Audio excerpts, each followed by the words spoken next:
What's good, people? This is Sam O'Reilly from the Fight Talk podcast in association with Round 8. Myself and James are delighted to be joined this evening by Nathan Gorman. How are you, mate? Very good, mate. Yourself? Yeah, very good, thank you. Good. Hello, Nathan. Just want to, as we always do, go back to the beginning of every fighter. And, you know, what made you step into that boxing gym at a young age? Well, for me, it started at a young age, you know. Obviously, I was brought up around boxing, you know, with my background and so on. So it basically started at a young age. It was something I always wanted to do. I was always a troublesome kid in school, you know. I got into a lot of trouble fighting and that in school. So my dad recommended to my cousin to take me down to the boxing gym. And ever since then, basically, it just went from there. I had my first fight, and it just escalated from there, mate, to be honest with you, and here I am today. I believe you had your first fight at the age of 11, I think. That's right, yeah. And I think you had a total of 11 amateur fights.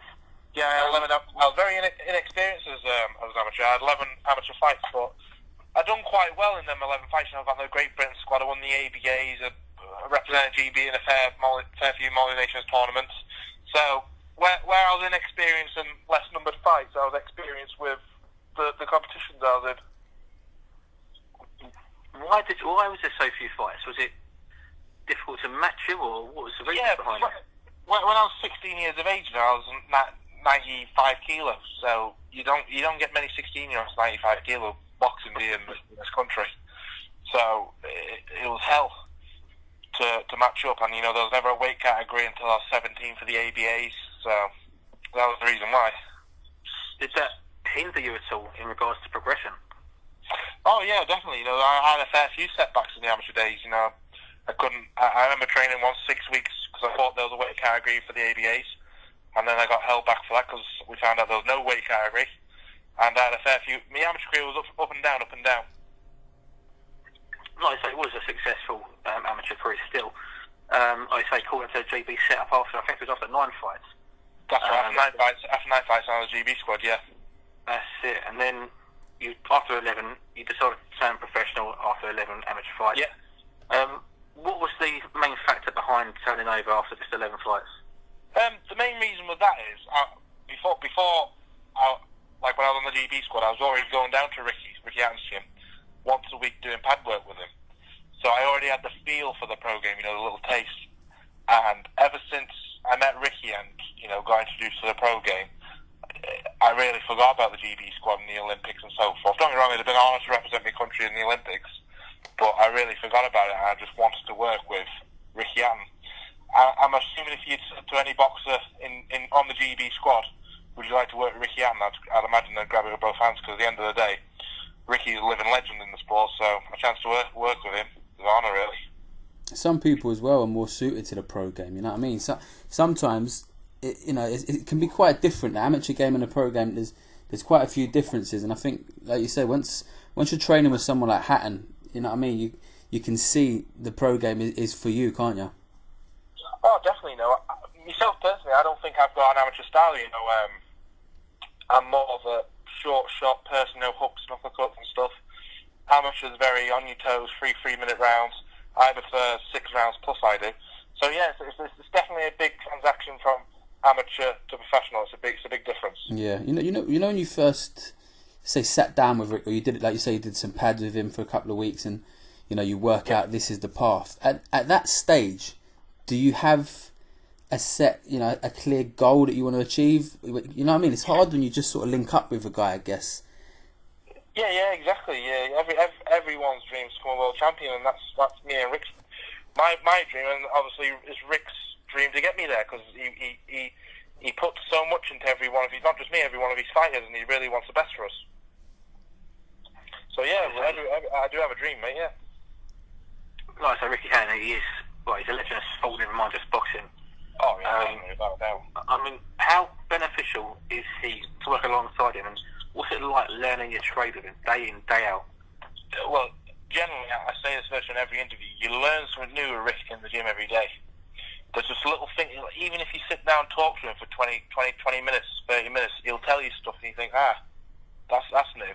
You know what I mean? And he'll sit down. If you do something wrong on the bag or on the pads, he'll have you there for half an hour until you correct that one punch. He's a perfectionist.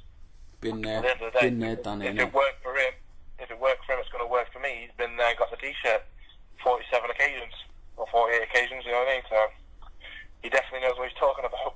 Definitely. Let's go back to your last fight. You fought down here in Crystal Palace against Dominic Akinlade last Saturday. Disappointed I couldn't make it myself, but when Akinlade lost in February, which made it that it couldn't be an English title fight. Was there any part of you or Ricky? I guess you'd have sat down and thought maybe we don't need to take this fight. It's not for the English title. Is it as beneficial as it would be? Because let's not get it wrong. Akinlade's a good fighter. Definitely. So He is a tough man. Definitely. Did you think about not taking the fight once it weren't for the English? Don't get me wrong. I was upset, that it wasn't for the English title because at this present moment I'd be English champion now. Yeah, of course I was upset, but we thought about it, and Tommy Dove offered us to come up to Crystal Palace on that show, and I'm not the type of man to back away from a fight. You know what I mean? So I just went up there and had the fight with him. So I was just upset really more than anything. I didn't want to not fight him because it was a good scalp on the record. It was a good test for me as well. Dominic was. Yeah, definitely. You've kind of given yourself a problem now. As I look from the outside, you're 20 years old, and you've beaten someone like Akinlade, who's well thought of, regardless of the fact that he was coming off a loss that was a freak loss, if you ask me. Yeah. But you've put yourself in this position now where, the fights are going to be, people are going to want to match you higher, but you're still very much learning, aren't you? It's quite difficult. What do you see next for yourself, Nathan? Definitely. Well, I've got a few weeks off now, because me and Mrs. due to have our first kid. So I'm back in the gym in a couple of weeks. Thank you. I'm back in the gym in a couple of weeks. I'll have a sit down with Rick and my managers, and obviously they've already got planned what's ahead for me, and they'll chuck something out for me, and we'll go from there. But at this present moment, I don't know what's next. I really don't. Now, although it wasn't for the English title, I think I'm right in saying, did it make it mandatory for the IBO international title? Yeah, mandatory for the IBO continental or international. Continental, yeah. What's that? What does that mean for you in your career? Is that another avenue for you to look down? Is it? American lad's got it. I think he's had 20, lost 1. So again, another tough fight. But it's a fight I reckon I could beat him. I just fully believe I'd beat the champion who's got it. He's a short fella, 6 foot. He's not very heavy, about 15.5 stone, so he's quite on the small end of heavyweights. But at the end of the day, if I win that, then I'm going to, like you just said, it's going to push me right up again, and I've got to have higher fights, and I'm only 20 years of age. So ideally, I could do a good learning fights, baby steps basically, to get to the top. Yeah, that's it. It's not often you see someone as yourself, you sort of fighting people like that at such a young age. So you've done well to put yourself in that position. Do you think now you're going to end up going the international route and possibly bypass the British level? I don't know, mate. At the end of the day, I know Cornish and Sexton's fighting for the British. Yeah, that's crazy to me. What do you think of that fight? What do you think of that fight? I found that crazy that's been made for a British title. I don't know. I reckon Sexton will beat Cornish, me. That's my opinion. I don't know. What do you reckon? Do you reckon he'll beat him? Do you know, it's difficult. Both of them haven't done, in my opinion, enough to deserve a British title fight. True. But Sexton, he hasn't really been in with anyone for a long time. So no, he hasn't been really busy, really, is he? Nah, it's a crazy one to me, especially when there's people like yourself knocking about and stuff. And I don't know, it's just that I found it a really weird fight, and I'd like to see you in with either of those guys. So me personally, I hope that you do take the British route. I'd fight either of those. I would, yeah, definitely. But who knows? I might look at the winner. You know what I mean? The winner of Sexton and Cornish. You don't know. No. But we shall see. See what Rick's got in plan. I know. Yeah, Dave Allen. He's a mate of mine. He's coming on after you, to be honest. And yeah, he's a mate of mine, to be honest with you, mate. Dave helped me out a lot with sparring for Akinlade. He spoke highly of you every time I've spoke to him. And I know he's got his eyes. He's got his eyes very much on that British title as well. So at the end of the day, we're all sportsmen, and we're all heading for that same destination. We all want the best in our careers. Yeah. So. After talk about the British title there, after beating Akinlade, obviously it wasn't for the English title, like we just said there. It's helped to rank him down as well domestically. Now, There's good names there. the English title level now, does it put you right in that mix that make you that sort of fifth name now for the British title with Cornish, Sexton, Allen and Lewison? Yeah, exactly. Put me in some good names there, some good fights there to be made, but at the end of the day, I don't want to jump the gun too early, as we were saying before. I'm only 20, so there's still a lot of learning fights for me to have yet, but if Ricky thinks I'm ready, I'm ready. Ricky said to me, I'm ready for Akinladi for the English title, and he was right, so I got full belief in him. Yeah, it's not always age. I mean, Hughie Fury's still a very young man. He seems like he's been around forever. Hughie's like, what is he, 24, 25, isn't he? I think he's 23, 24, something like that. Well, there we go, and he's fighting for a world title, so at the end of the day... This is it. It's not necessarily age, it's calibre and the progression you're showing, mate. No, definitely not. If we have a look around the British scene, we mentioned those four guys there, and then you've got sort of the upper echelon, the Dillian Whites and stuff. Do you think is there necessarily a need? Because the British title isn't as, I don't know what the word is. It's not as regarded as marquee as it once was. No, I think it's lost its prestige. I think. Yeah, that's a good word. Prestige. It has a little, and I think it would take a big fight with like two really well-known guys or two hungry guys to make it for people to get interested. Yeah, that's true. That's what I'd like to see. Definitely. I mean, who in that British scene would you like to fight for that British title if it came up? I don't know. At the end of the day, Gary Corr and Sam Sexton's fighting for the British, as we were saying before. I'd fight either the pair, to be honest with you, mate. I'm not bothered. I'm not the one. I'm not the type of person to back away from a fight. So if it come down to it, and the offer was there, I'd fight either of them. Whoever's got the British title at the time, and I'm ready, I'd fight them. Yeah, I'd love to see that gain a bit more prestige again. It is the title. Definitely, there's some good names in the UK heavyweight division now to make up for the British title. You know what I mean? Yeah. I'd like to see it become a major title again, and it really be spoke of above sort of. A lot of these things. What's your hobbies, Nathan? What are you doing when you're not training? When you're not in the gym with Ricky? What are you getting up to? What do you like to do? Well, I'm not training. To be fair, I like that. I like playing darts. To be fair, I'm just a normal lad. To be fair, I like going out having a game of darts and that. Go bowling. Just generally, mate. Just PS4. Just a normal 20-year-old kid. Yeah. You know what I mean? It's just boxing's me hobby, every living. But yeah, I get up to all sorts on the outside. I'm off the gym. Obviously, I have a few bites to eat, mate. Heavyweight, you're all right. Yeah, exactly. I can eat a cake on a scale. You know what I mean? But, I have a few hobbies. If you wasn't a professional boxer and taking up boxing, what do you think you would be doing? Oh, I don't know, mate. Probably an average person. Job or work. Day-to-day life. But I really don't know. That's one thing I never really thought of. Yeah. I don't know, because where boxing's been in my life virtually so long, it's virtually all I know. It's ingrained in you. Yeah, mate, that's true. Yeah, so I've been brought up around it. Of course. What about fighters when you were growing up, or even before your time, that you'd like to look back on, and which fighters stand out for you as fighters that you really admire? Oh, for me, Mike Tyson was one of my heroes, and one of my heroes. I'm not just saying it because it trains me. Was Ricky Hatton growing up? I used to watch him. I can remember sitting up for his fight when he fought Costa Zoo. I was only a little young lad back then, and I used to have posters of him on my bedroom wall. All these posters, truthfully, all these posters and that, and these what else? Him fighting Costa Zoo. I used to have them all over my bedroom wall. How surreal is that? A few years later, I'm trained and promoted by him. It's funny how things turn out. Yeah, surreal, isn't it? Someone your hero you look up to like that, and now they're... When I first met him, I was like starstruck, you know what I mean? It was Ricky Hatton. Yeah. Yeah, it was unreal, mate. But he's such a humble man, you'd never think he is what he is. He's just a genuine, normal, one of the lads type of man.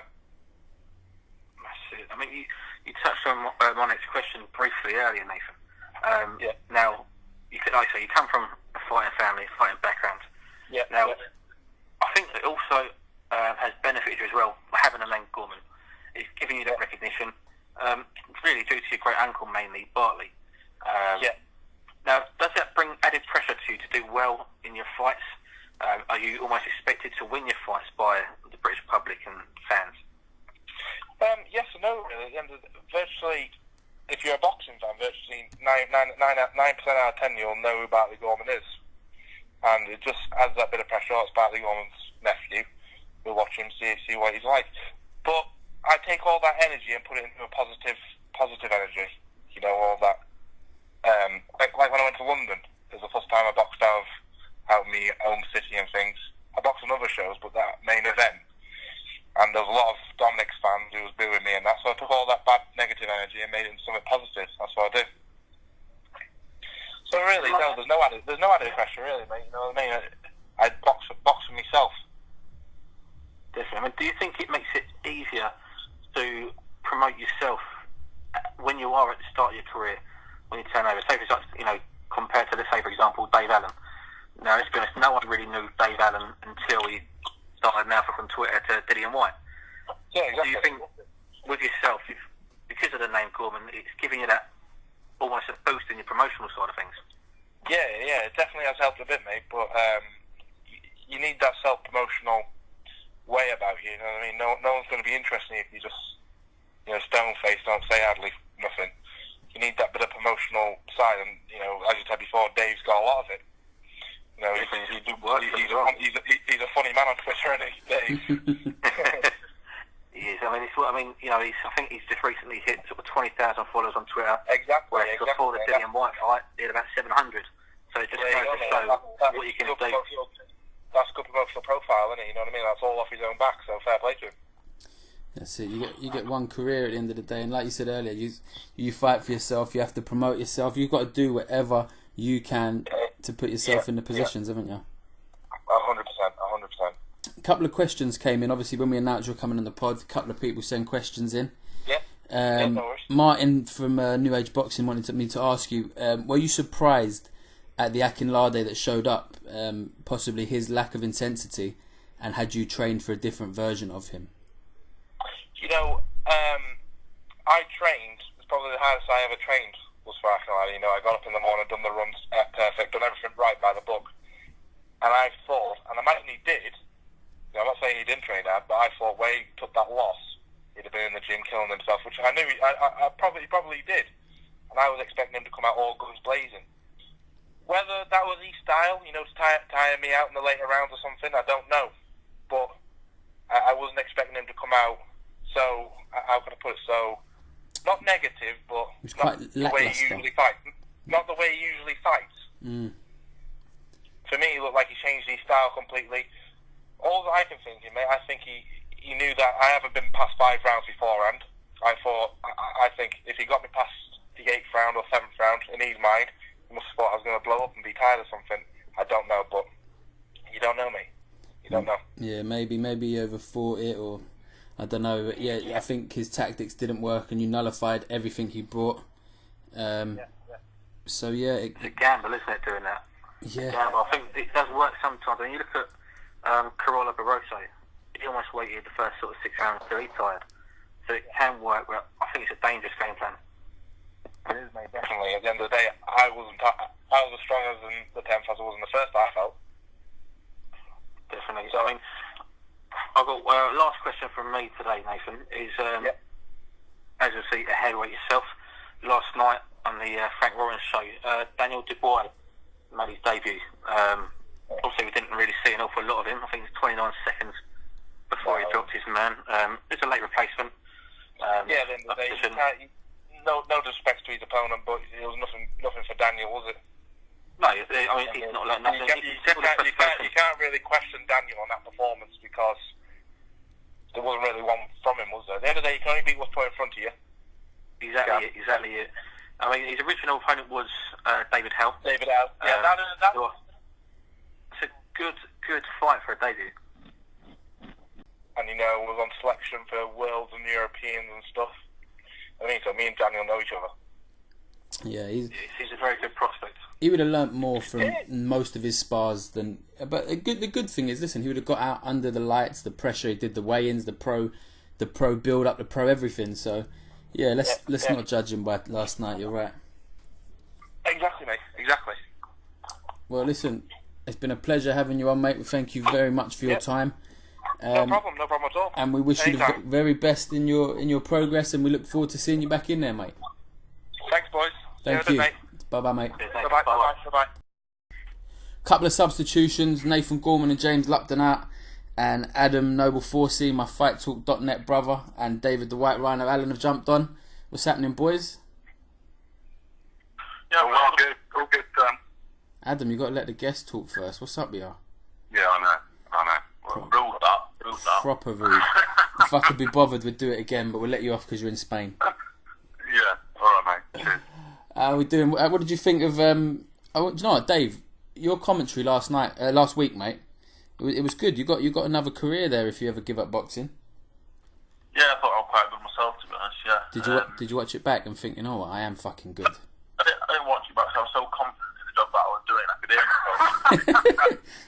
I was A, very intelligent.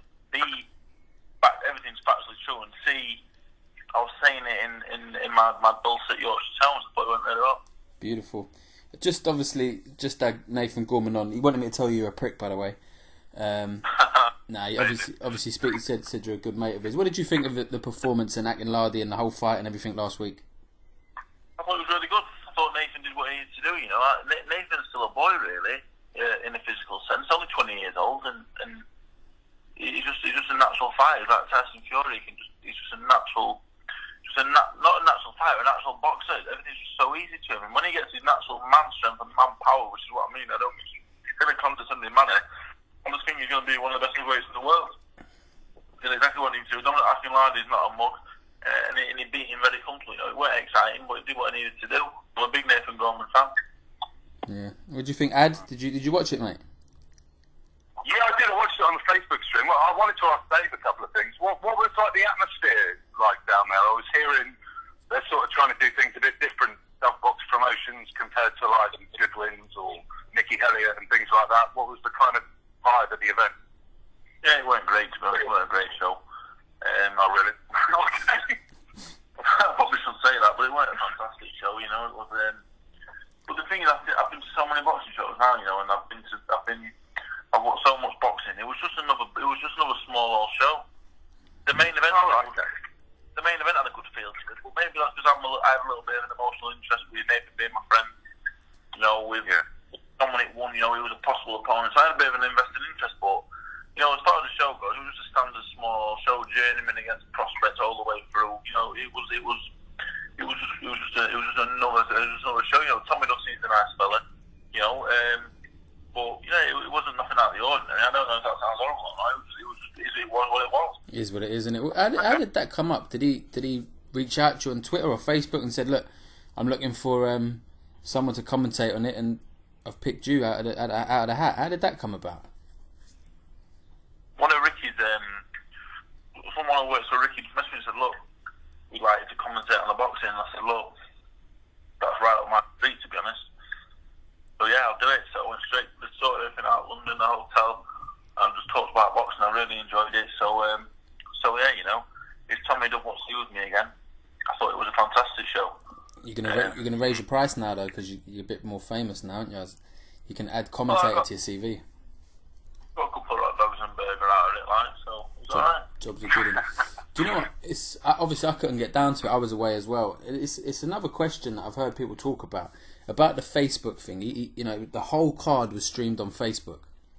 Now, I still am undecided if I think if it's a good or a bad thing, because ticket sales and that, there was about 700 or 800 people watched the live stream.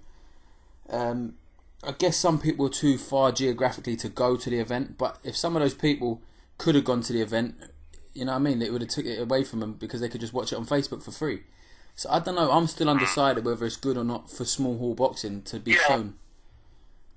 Well, I think someone like Tommy Dubb, who's sort of like new to the industry, I think he's got to do everything he can to get people watching his fighters and watching his events.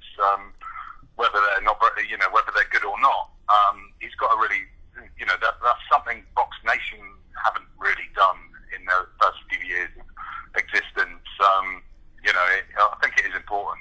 I think, you know, some people would say, "Oh, well, you're going to stop people coming to the event," but it was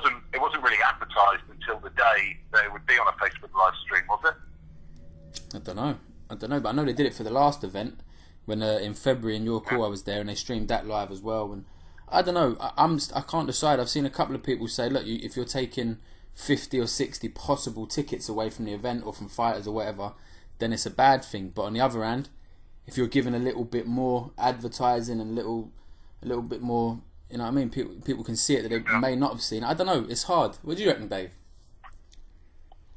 Yeah, I think it's a difficult one because out of the 800 people, the 800 people watching was only for the main event. I think, you know, it started off around 50, you know, it averaged at around 150, 200. How many of them would buy a ticket? I don't know, you know, probably very few. You could obviously count on one hand, but I think Tommy, you know, like I said, the show wasn't great, but I think Tommy's good. I think he's been a bit innovative, you know, he's using the Facebook, he's using social media well.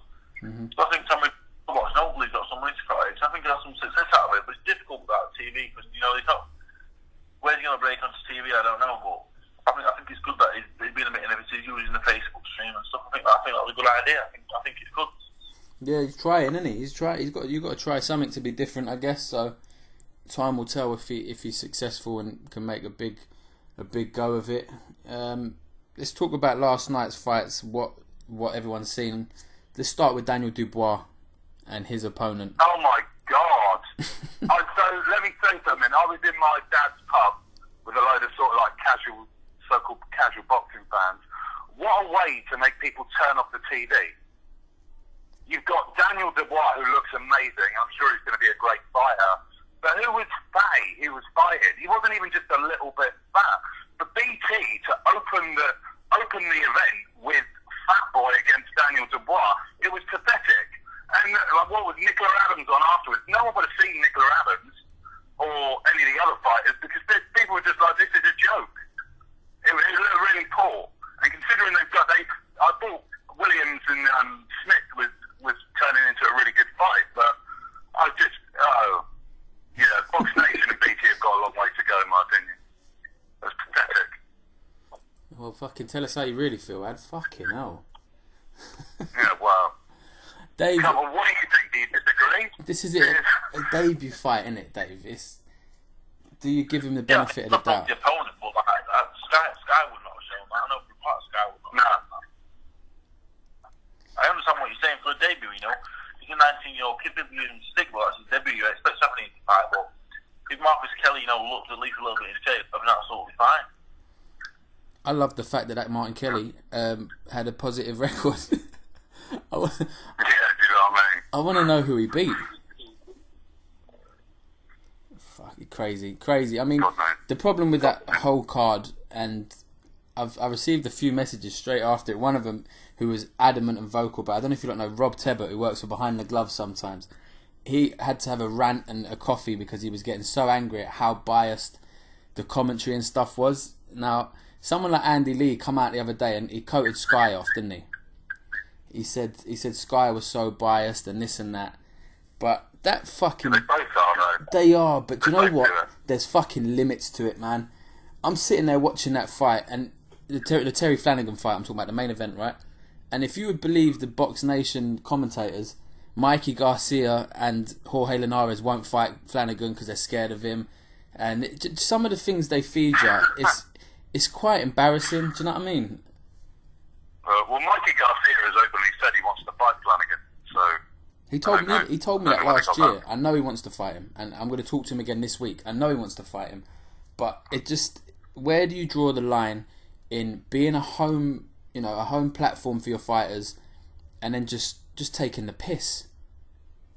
I don't know, Dave. What can bring you in? Talk about, obviously you're fighting now on Sky and Matchroom, and you're now, I don't know if you're technically a Sky fighter now, are you? Have you got a long-term contract or what? But no, I think your job as a commentator now, you're a salesman as well. You got to sell these fighters. If you're a commentator for Sky, you're working for Sky and Match. You're working on Box Nation or BT Sports. You're working for BT Sports and Box Nation. You've got to sell their product, and their product is fighters. Their product is Terry Flanagan. He's the one who's going to get. You got to sell him to the viewing public. So, I commentated last week. It was a small little show. I could say what I wanted, but these people, these commentators will be told, look, you're selling our product, you're working for us tonight, we're paying you, you need to sell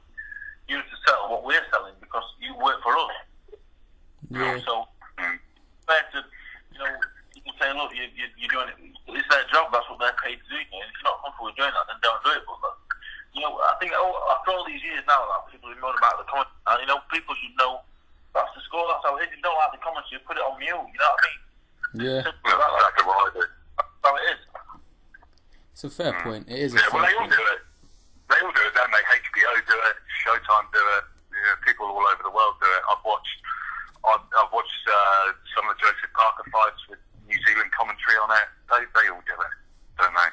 It's, but yeah, I think the point sort of Sam tried to make was how obvious it is, and we get that they need to sell these fighters, but don't make it so obvious because people aren't that stupid. I think that. Yeah, that is. I mean, I think they're taking it too far with some of the things they say, and it becomes tedious. And I just think this was BT's first ever, big boxing with a Box Nation launch and so on, and they had an opportunity to be a little bit different. Maybe get a bit more neutral commentary or something. I don't know. Maybe I'm just sitting here. I wanted something different. No, I agree with you. I think it'd be interesting to see how. I was a bit disappointed with how Box Nation and BT sort of opened that card. It'd be interesting to see what they do with the Leeds card with Josh Warrington, because Eddie Hearn did an amazing job with Josh Warrington and Leeds, in my opinion. So it'll be interesting to see what Box Nation do. I think we'll really find out what Box Nation and BT are made of from that event. Have you watched the Adams fight from last night, Adam? Nicola Adams fight? No, I haven't. I doubt I will, to be honest. I know nothing against women's boxing, but I knew what was going to happen. To be honest, I was arguing with people in the pub because they wanted to turn over and watch Malaga against Barcelona because the Daniel Dubois fight was such a joke. I had that issue going on. So, Dave, did you get round to seeing it yet? I'm not seen the Adams fight. I kind of flipped through them all earlier. I watched the Dubois in full because I know it didn't last very long and it's a heavyweight. And apart from that, I just flipped for everything else. I want to watch the head, but I've got no interest in watching women's flyweight boxing. I don't know how people are going to take that. I don't like watching lighter weight boxing with the men. When I go to an amateur show, I don't like watching kids under the age of 12 or kids that weigh less than 6 stone because there's nothing interesting happening in that fight. There's no interest. Nicola Adams is never going to knock anyone out or over in a life, so I've just got no interest in it. I don't know how people will take that, but that's just how I feel about it. Yeah, no, I get it, and I can't be a hypocrite and sit here and go, you have to watch it and this and that. I watched it and I didn't like it. For someone who is as technically gifted and stuff, we've seen her in the Olympics. It looked like a debut fight. Do you know what I mean? She was in and she didn't make any space to look technically good. She didn't throw any great shots. She was just sort of crowding the girl out, and I just hope she. I don't know. I know it's a good signing in a way for Frank. Do you know what I mean? After Eddie went and signed Katie Taylor, he's like, all right, fuck it, I'll go get Nicola Adams. So I get it. Yeah, well, we spoke about this, Sam. You and Craig spoke about this. Again, it's just lip service for women's boxing. They're not. Neither Matchroom or Box Nation are serious about women's boxing.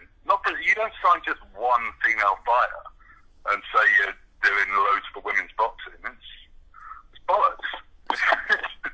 I'm sorry, but it is, right? Nicola Adams, she's a great representative of our country and the UK, and she deserves all the plaudits she gets. But if they're going to actually put on some really good fights, they need to sign a couple of really good fighters. Well, the thing is, Adam, the difference between Eddie's got Katie Taylor who will sell out an arena on her own in Ireland. She will literally sell out 10-15,000 seats on her own in the main event. Yeah, she will. Nicola Adams ain't going to sell anywhere in Leeds or Sheffield. No one cares. That's the difference. Eddie's got Katie Taylor who will sell out an arena. Frank's got Nicola Adams who I don't really know what she's going to do. What we're going to do with her, I don't know. Yeah, it's hard. I like the idea of Nicola Adams. Do you know what I mean? She's double Olympic gold medalist and she represents England, and then you put her in the ring and I get bored, and it's sad to say. I don't know, and maybe you're right, Ad. Maybe they need to build more than one female fighter for us to give a fuck. Mm-hmm. Yeah, well, Katie Taylor, she is reasonably exciting to watch. Actually, she's very quick. She's bigger than a lot of the. I watched Cecilia Breakhouse against Svensson. That was actually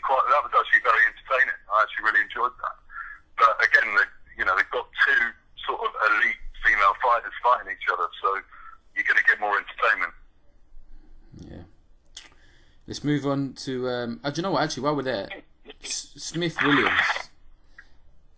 Let's sum up the Smith Williams fight. A hell of a headbutt. It was a serious headbutt, and very good. The judges only had Williams a point up when the fight ended. I can't get my head around it. Nah, he was quite well ahead. I was disappointed with Lockett and Williams. He looked so comfortable in there for the first few rounds, and then just kind of let it slip away. I know he got headbutted, but Liam Smith had a bad cut as well. I think Liam Williams, I don't know, maybe he can come back, but he looks like sort of European level fighter at best to me at the moment. The only thing I don't understand is like why did Lockett pull him out? Why if the cut was as bad as Lockett saying he can't continue? Get the doctor over, get the ref over, get the fight stopped, and he wins on the technical decision. That's what I don't understand. Am I wrong in saying that? Or? No, that's my question. I don't get why Lockett made the decision and didn't call a fucking doctor to come over and go, look, he can't fight on. Look at the state of his eye. But he just went, no more. I can't get my head around it. Is it with what happened with Nick Blackwell? Do you think that's played a part? Can't be. You know, we're all thinking it. I might as well say it. I understand that they pulled him out, but at least if the referee says, right, he can carry on, then say, right, I'm not letting him carry on. But at least you must have known. I've not seen the fight. I've only seen the incident at the end. But surely, if Williams was this comfortable with her head, why has Lockett not gone to the referee or to the doctor?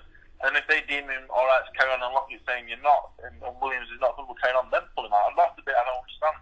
Yeah. I understand pulling him out, but I don't understand pulling him out at that point. Yeah, I agree. Yeah, to my knowledge, I didn't see him call a ref. I might be wrong. He may have done, and they said no, you can carry on. But I didn't see a doctor go over or someone go over. He, as far as I'm aware, he made the decision himself that it was too bad to carry on, which is very strange, as you say. Adam, your boy. What would you do if...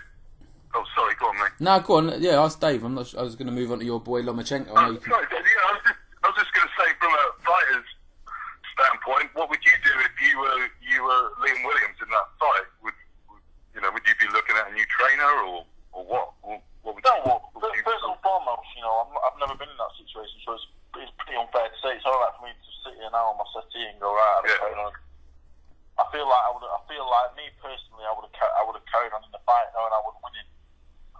A fight of that magnitude, I would carry on, but I'm not in a position to say that. I've never been in that position, so I take that about what I say, because I can't answer that. But Gary Lockett, I like a compassionate tournament. I wouldn't be very happy that I've been pulled out, but at the same time, obviously the experience that he's had, he's been unfortunate to be in the corner with a few very bad, with the worst in one case scenarios in boxing. Yeah. So, I wouldn't pull Gary Lockett down. I think he's being compassionate. It's better. I'll draw 10 times out of 10. I would rather have Lockett pulling me out with a cut eyelid than have Joe Gallagher send Marcus Morrison out to get a beating round after round when he can't win. Great point. That's a good comparison. Yeah, it is. It's an excellent point. And Gallagher last night, again, it was in the opposite corner, obviously. He just did some more Gallagher-esque stuff, I guess, at one point, shouting at... If you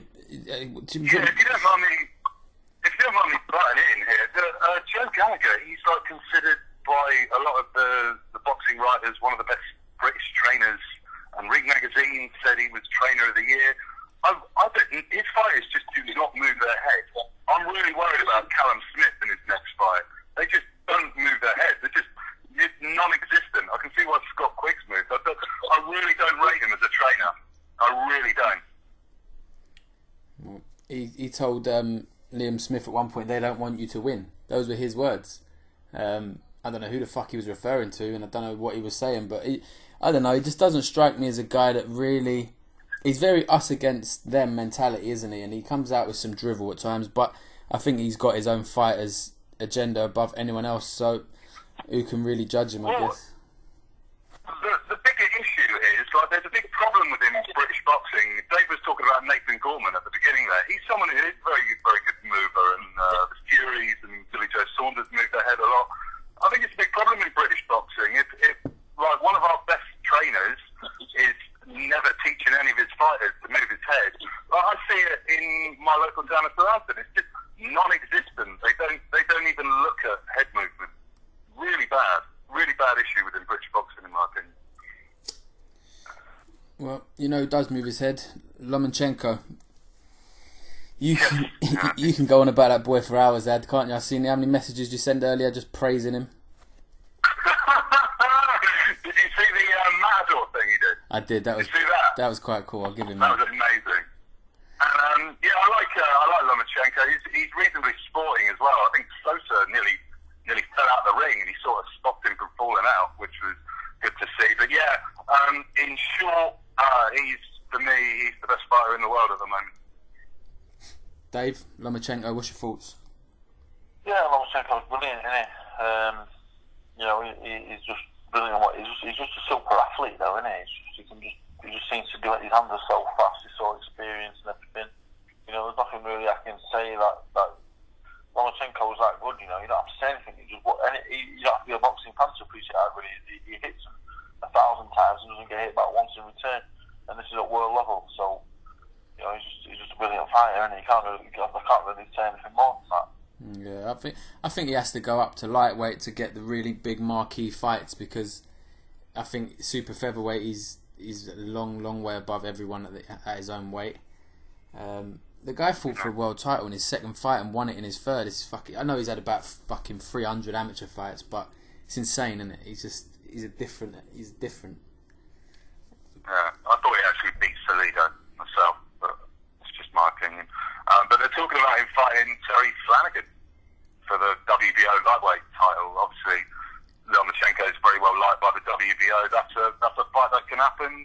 Terry Flanagan's struggling to get fights. He said in his interview last night, I think that would be the perfect move for Lomachenko, because I think he wins every fight, but for a sort of introduction to the lightweight division, I think that would be perfect for him.